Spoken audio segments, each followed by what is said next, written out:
আসসালামু আলাইকুম প্রিয় ভিউয়ার্স, আশা করি সকলে ভালো আছেন, সুস্থ আছেন। জীবনে নানা প্রয়োজনে আমাদেরকে ইংরেজি থেকে বাংলা ভাষা অনুবাদ করতে হয়।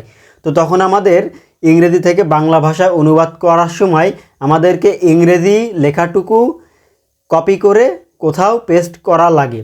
তো এখন আর সেটা কপি পেস্ট করা লাগবে না, সম্পূর্ণ কপি পেস্ট ছাড়াই শুধুমাত্র আপনি লেখার পরে টাচ করলেই আপনার লেখাটি অটোমেটিক্যালি বাংলায় ট্রান্সলেট হয়ে যাবে।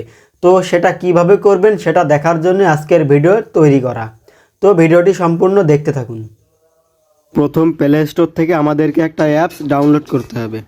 তো প্লে স্টোরে চলে গেছি, সার্চ বারে গিয়ে লিখব হাই ডিকশনারি। তারপর সবাই লোগোটি লক্ষ্য করুন, এই লোগো দেখে ডাউনলোড করে নেবেন।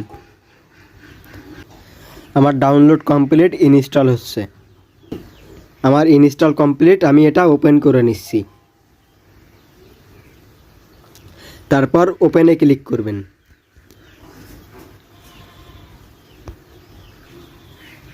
তারপর এটার পারমিশন দিয়ে দিবেন। এটা আপনাকে খুঁজে বের করতে হবে, হাই ডিকশনারি, এটা অন করে দিবেন। এখান থেকে ব্যাক চলে যাবেন। তারপর সব কিছু দুইটা ক্লিক করবেন। তারপর দেখেন লুক আপ, এখানে ক্লিক করবেন। তারপর এখানে দেখেন ল্যাঙ্গুয়েজ হিন্দি টু ইংলিশ করা আছে। আপনি এখানে যেই ভাষা থেকে যেই ভাষা ট্রান্সলেট করতে চান সেটা এখানে লিখবেন। এখানে হিন্দির এখানে আমি এটা ইংলিশ করে দেব, যেহেতু আমি ইংলিশ থেকে বাংলা ট্রান্সলেট করব। ইংলিশ, আর ইংলিশের এই জায়গায় আমরা বাংলা দিয়ে দিব, বাংলা। এটা অন করে দিবেন। অন করা আছে, এখান থেকে কাজ শেষ, বের হয়ে যাবেন।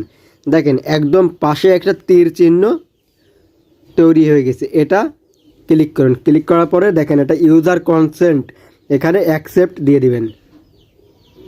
তারপর এখানে আরও একবার পারমিশন আপনাকে দিতে হবে। তো এটা করার জন্য আপনাকে ইনস্টল অ্যাপস এখানে প্রবেশ করতে হবে। হাই ডিকশনারিতে ক্লিক করবেন, অফ আছে এটা অন করে দিবেন, ব্যাস অ্যালাউ করে দিবেন। হাই ডিকশনারি শর্টকাট এটাও অ্যালাউ করে দিবেন। তারপর গট ইট দিয়ে ব্যাক চলে আসবেন। এইবার দেখেন আমি ট্যাপ করার সাথে সাথে এটা অনুবাদ হয়ে যাচ্ছে। দেখেন জিমেইল, আমি গুগলে গিয়ে দেখাই আপনাদের একটু প্রমাণ সহ। দেখেন যে কোনো একটা, দেখেন আপলোড ইমেজ, এখানে ক্লিক করার সাথে দেখেন বাংলা অনুবাদ হয়ে গেছে, ছবি আপলোড করুন। তারপর ইমেজ ব্যাকগ্রাউন্ড, দেখেন ছবির পটভূমি পরিবর্তন করুন। তারপর দেখেন এই বড় একটা লাইন যদি আমি ধরি তাহলে এটার সাথে সাথে অনুবাদ হয়ে যাবে। তো এইভাবেই খুব সহজেই আপনারা এটা ট্রান্সলেট করতে পারবেন।